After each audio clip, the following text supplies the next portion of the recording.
For years I heard my mother and grandmother tell me stories in Hungarian about their life as refugees during World War II.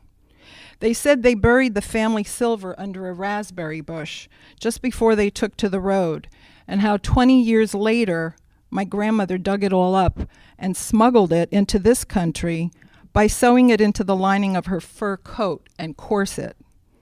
I heard how they bartered family jewelry for rides on hay wagons and secretly slept in a barn while horses crunched turnips in their ears at night. When I was younger, these were just curious stories, but as I grew older, I was drawn in by the tales. I wanted to see and know more. I did know that the journey began in 1944. My mother, Zsófia, was 19, and my grandmother, Dodi, was 49. They decided to leave their home in the Hungarian city of Kolozsvár, Romania, and head for Germany. They were accompanied by one of my grandmother's older sisters, Piki, and her husband, Bundy. It was chaotic, with bombs dropping around them. And in fact, Piki died in one of the blasts while they were in Hungary. Someone put together a makeshift coffin out of the wooden slats from a wagon, and she was pretty much buried where she died. At that point, Bundy went back home because he said being on the road was too dangerous. So my mother and grandmother forged ahead by themselves. I especially remember stories about Eggenfelden, the Bavarian town, which became their home for several years. Even though it was a difficult time, they spoke about it with fondness and nostalgia. For one thing, there was the camaraderie at Gruber's. That's the restaurant where everyone in exile came to eat, drink, and swap stories of who got a pass to leave or who had a contact that would help them make it out of the limbo they were all in. Eggenfelden was where my mother helped make ends meet by working as a secretary at the city hall. It was also where my artisan grandmother worked so hard at her leather crafting that her eyes hurt and her feet swelled.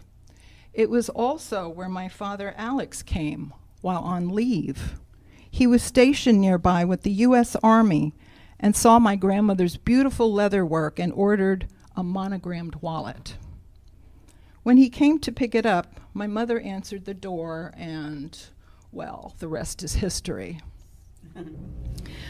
Not far away was Bad Reichenhall, the salt resort where my grandmother was cured of her asthma. For some strange reason, the unfamiliar names and places embedded themselves in my subconscious. When my daughter Liana was born in 1986, I started taking an active interest in those stories again, and the relatives, some of whom I had met, as well as ancestors that I hadn't, and those places I had heard about. I wanted Liana to know her Hungarian heritage. I interviewed my mother on paper with a questionnaire about ancestors, which she dutifully filled out. I even made an audio tape interview with her in 1997 so I could piece together her refugee experiences. I offered to take my daughter to Europe when she graduated high school, but oddly, she wasn't interested. I was disappointed. Time flew by. Before I knew it, I was getting ready to retire. I had planned on a family heritage trip to Europe for several years, Eastern Europe, that is, but my workplace made it impossible for me to take a leave for the amount of time that I needed. Then after my mother died in 2013, I became more convinced that I needed to go and take my daughter. I inherited furniture, embroideries, porcelains, documents, and a portrait of my great-grandmother Olga and one of my mother. I felt my mother's spirit urging me to go to Eggenfelden. In one of my mother's boxes, I found my grandmother's journal. Fascinated by her stories, I started listing the places she wrote about and the places I heard about. I mapped out distances to see what was close to what and how we could make connections by train. I also found a small taped up piece of paper. Upon opening it, I was shocked to find little photos that had been torn out of an album. They were of my parents' wedding, photos I had never seen before. The secretive way they were taped up made me think it was my grandmother, my dear Mama. She must have saved them for me as it was. I stared at the photos. My mom was beautiful, dressed in handmade German lace. My dad was handsome in his corporal's uniform. They looked so young and so nervous. I looked at the photos again. What church could this have been? I looked up Eggenfelden on the internet. My mother's family were Unitarians, but there were no Unitarian churches there. Well, the church must still be there, I reasoned. So I took photos of the photos with my cell phone to take with me on the trip. Convincing my daughter to come with me still wasn't easy. She had objections and job and boyfriend issues. Then 5 cousins who were going to host us or meet us in Hungary and Australia bailed out. It put us on a mad scramble to change our schedule and find affordable hotel rooms last minute. Setting up the train connections was hellish between conflicting information, unavailable schedules and prices, and language issues online. I started plotting out the routes on my living room floor with Post-its and strips of paper with arrows all over the place. I ran around with a tape measure, measuring and remeasuring different pieces of luggage to see if I could reduce our fee on the discount airlines. I was stressed and not sleeping well. I wasn't sure I could pull this off. But then, before I knew it, it was May 14th, 2016, and time to head for the airport. For 4 weeks, we traveled through Romania, Hungary, Austria, and Germany, with Paris and Prague thrown in just for fun. Although I've been to many countries before and even lived in Europe, this trip was different. We were retracing the route my family took as they fled Romania. I was making the voyage for my mother and my grandmother, as well as for me and my daughter. When my daughter and I left Salzburg and arrived in Eggenfelden at the train station, we walked into town.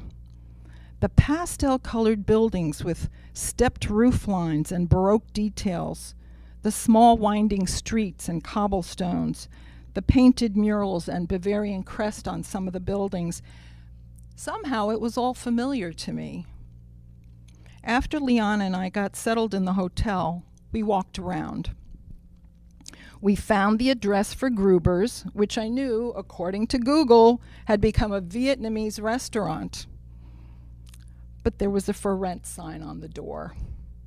I would not drink in the ambience I had hoped for. We took a few photos of the archway leading up to Gruber's from the main street.